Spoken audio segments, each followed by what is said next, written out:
gitawag na to occult nga mga ritual, ilang gatumban ang cross makaigsunan. Oh, okay. So ang kining cross, Brad, simbolo ba gyapon kay ang uban gabutang og cross para lagi daw kuno ang mga dautan no, nga mga elemento, mga unsa pa nang uban nga mga kuan dina gakahadlok sa cross. Dahil mo siya nga sacramental bumuzirom, no? But pasabot nga mo remind ni sa ato no sa kamatayon ni Cristo sa cross o sa atong pag-receive sa grasya diha sa mga sakramento. So usa ni sa mga sacramental sa mga makita nato sa exorcism bumuzirom, pag nay na possess ilang itapion tong cross or ang crucifix, no?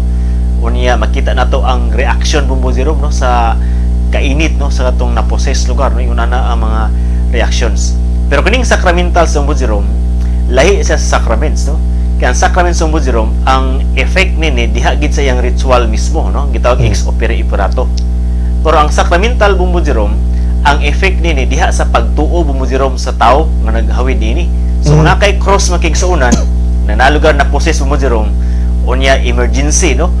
Imong buhaton itapion nimo ang cross sa maong tao kung mo gusto gid ka nga mas kuan lugar bumuzirom, no? Doon nag-effect or presence sa Ginoo, kinahanglan ang imong pagtuo bumuzirom imong hugton.